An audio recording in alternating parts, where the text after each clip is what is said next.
Hello friends, super magic રસોઈમાં મિત્રો હું આપનું સ્વાગત કરું છું। આજે હું નહીં જામ કે નહીં મુરબો કે નહીં કોઈ જાતનો અથાણું પણ એક દ્રાક્ષની ચટણી લઈને આવી છું મિત્રો।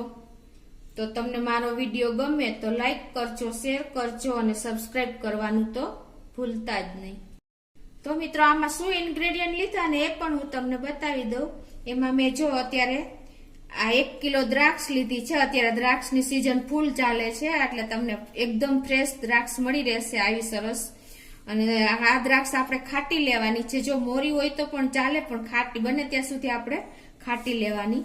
અને એમાં પછી મેં અડધી ટીસ્પૂન વરિયાળી લીધી છે, અડધી ટીસ્પૂન આપણે ધાણાનો મેં ક્રશ કરીને લીધા છે, અને 1 ટીસ્પૂન જેવા મરીનો પાવડર છે આખા ભાગો, અને સંચર પાવડર છે, લાલ મરચું કાશ્મીરી અને રેશમ પટ્ટો મિક્સ છે, આદુ મેં ક્રશ કરીને લીધું છે, અને ઘી છે, મીઠું છે, અને ગોળ છે, તમાલપત્ર છે, અને લાલ મરચા છે, અને રાઈ છે।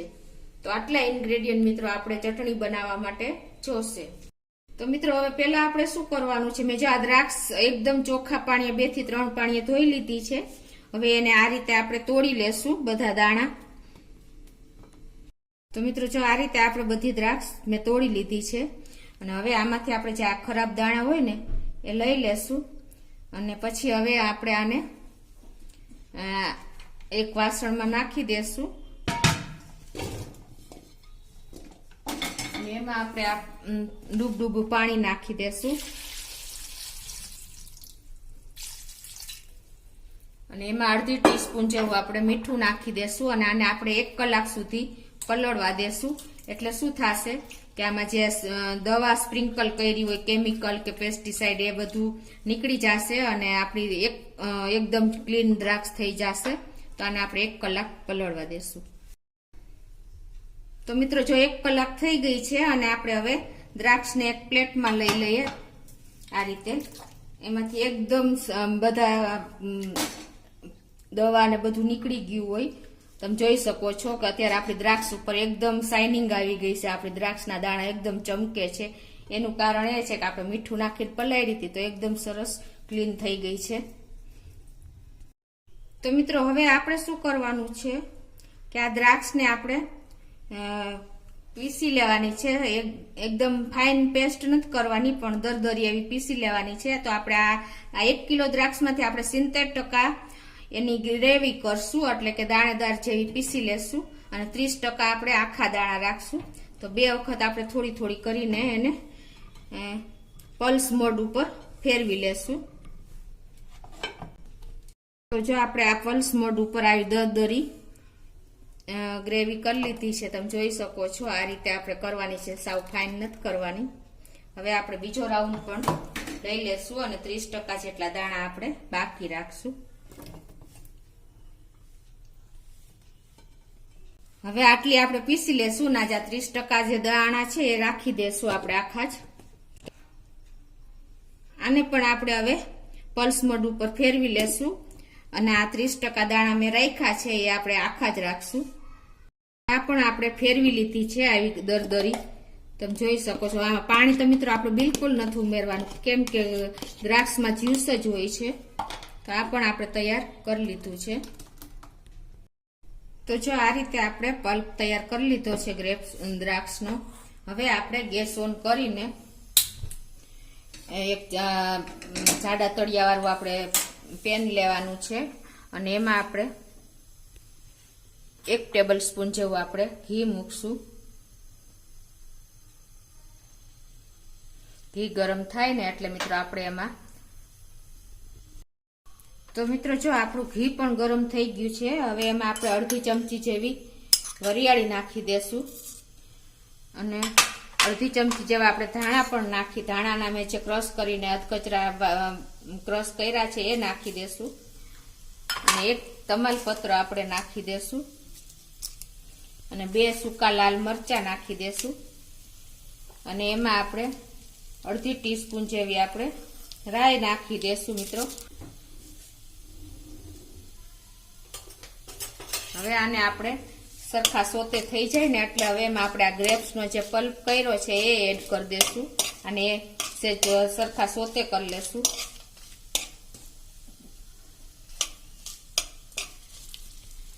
આ સોતે થઈ ગયા છે. હવે એમાં આપણે આ જે દ્રાક્ષનો પલ્પ કર્યો છે ને એ એડ કરી દઈશું.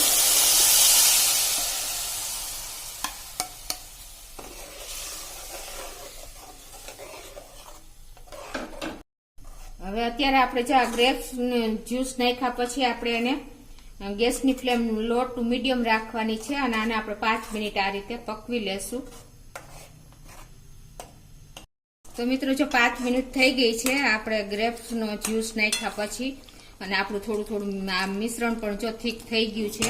હવે આ સ્ટેજે આપણે એમાં 1 કિલો દ્રાક્ષનો પલ્પ છે તો એની સામે આપણે 1 કિલો સામે આપણે 2 કપ ગોળ લેવાનો છે. તમે આની જગ્યાએ સાકર કે ખાંડ પણ લઈ શકો છો. અત્યારે હું 2 કપ જેવો કિલા સામે ગોળ લઉં છું.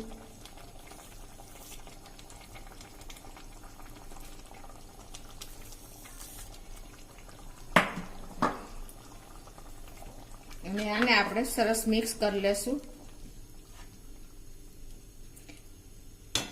અને એમાં આપણે 1 ટેબલ સ્પૂન જેવું લાલ મરચું નાખી દેશું. કાશ્મીરી લાલ મરચું છે. આનાથી આપણે કલર પણ સરસ આવશે ચટણીનો.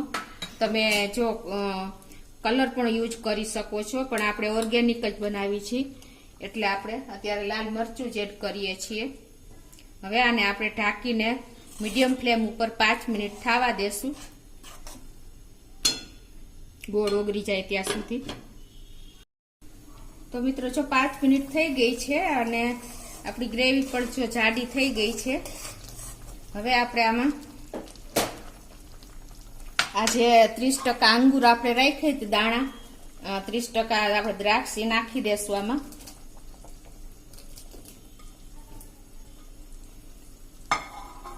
અને એમાં આપણે અડધી ટીસ્પૂન આપણે સંચર પાવડર નાખશું.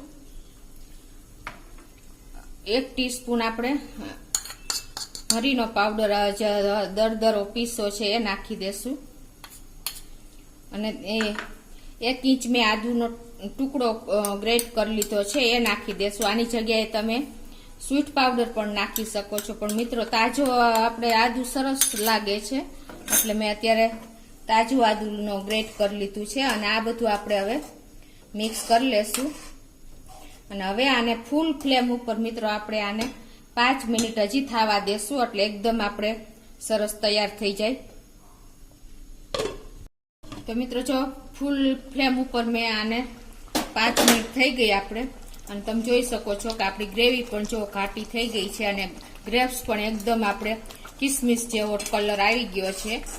અને એટલે તમારા 5 મિનિટ ફૂલ ફ્લેમે પકવશો એટલે આ કન્સિસ્ટન્સી આવી જશે. અત્યારે આપણે એકદમ રેડી છે, તમે જોઈ શકો છો. અને હવે આપણે ગેસની ફ્લેમ બંધ કરી દેશું અને આને આપણે ઠંડી થવા દેશું.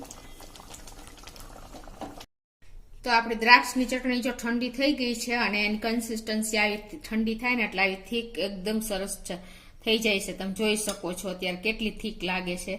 આ કન્સિસ્ટન્સી આપણે રાખવાની છે. તો મિત્રો એકદમ ટેસ્ટી ખાટી મીઠી આપણી દ્રાક્ષની ચટણી રેડી છે. આની આગળ કોઈ પણ જાતની ચટણી કે જામ ફીકા લાગે મિત્ર, એટલી સરસ આપણી ચટણી બની છે. તો એને આવી રીતે આપણે ઠંડી થયા પછી આ રીતે કાચની જારમાં ભરી લેશું અને આખું વર્ષ આનો ઉપયોગ આપણે રોટલી, પરોઠા, થેપલા કોઈ પણની સાથે આપણે દરરોજ નાસ્તામાં કરી શકીએ છીએ. તો મિત્રો એકદમ ટેસ્ટી, હેલ્ધી અને યુનિક આપણી દ્રાક્ષની ચટણી રેડી છે. તો તમે ચોક્કસ આ રીતે ટ્રાય કરજો. મારો વિડીયો ગમે તો લાઈક કરજો, શેર કરજો અને સબસ્ક્રાઇબ કરવાનું તો ભૂલતા જ નહીં.